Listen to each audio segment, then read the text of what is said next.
Hello, দয়া করে আপনারা সাক্ষী দিবেন। আমি কিন্তু বলছি আপনাকে যে মাথায় কাপড়টা দেওয়ার জন্য, আপনারা বলেন আমি বলি নাই, তাহলে উনি মিথ্যা কথাটা কেন বললো?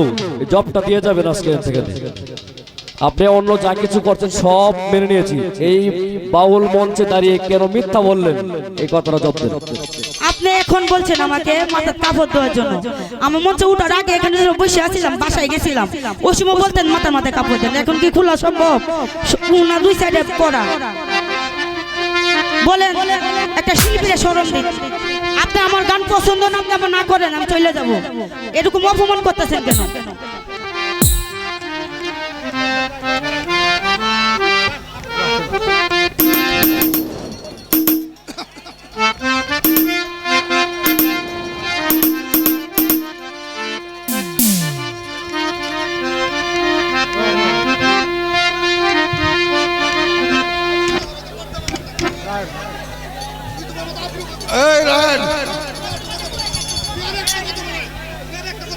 নিজাম বেটা যা হোক, এখন যে কথাটা লয়া আলোচনা চলছে,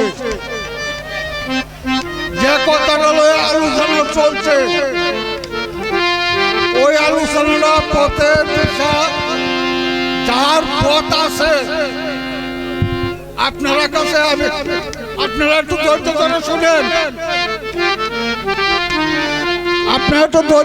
শুনেন, যার পথ আছে সে পথ খুঁজে, যে পথ খুঁজে না তার পথ অচেনা।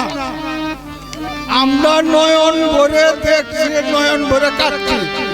গানটা গাইছে, একটা অপরাধ হয়েছে যে মাতা সে মেয়ে মানুষ আর আমরা পুরুষ মানুষ। পুরুষ আমরা হইতে পারি না, যদি আমরা পুরুষ হইতে পারতাম তা আমরাও মূল্যবান থাকতো। এখন আপনার কাছে ক্ষমা পাত্র যা হোক, এটা যারা হয়েছে এটা লইয়া আপনারা গণযোগ না করিয়া আজকে গান চলো, পরবর্তী আমরা এটা মীমাংসা আমরা দিতেছি। আমরা এই পর্যন্তই, ক্ষমা চাইলাম।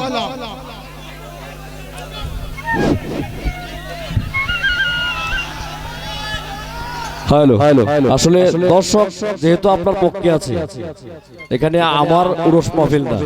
যদি ভালো হয় ওনার হবে, আলাল ফকিরের হবে, যদি বদনাম হয় আলাল ফকিরের হবে। এখানে আমার কোনো কিচ্ছু না, আমিও আপনার মতো মেহমান। গান করেন। আমি একটি কথা বলি দর্শক ভাইরা, কথাটা মন দিয়ে শুনবেন। এখানে যেহেতু মঞ্চের মধ্যে আসছি, একটা পুরুষ হয়ে আসছি, আর এখানে যারা আছেন আমি মনে করি সকলেই মহিলা, পুরুষ বলতে কেউই নাই। আর সবার পায়ের দিকে চাইতে যে কাল নজরে চাইবে তাদের পাপ হবে, আমার কোনো পাপ নাই। যাই হোক বাবা, যাই হোক, কথার ভাষা ভুল হলে সকলে ক্ষমা করবেন। হা হা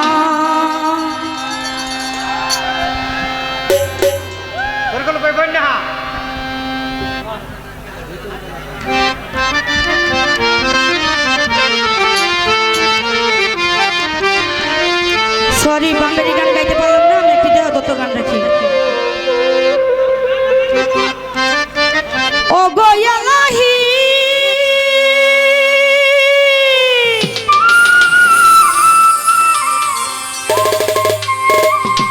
আমার মাথা পিতা খেলার চলে,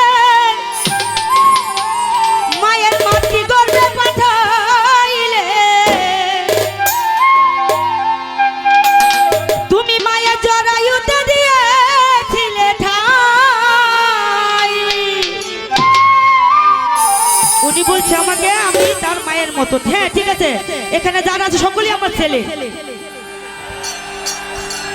তোমার ওই আজব ঘটনা মাতা পিতাই টের পাইল।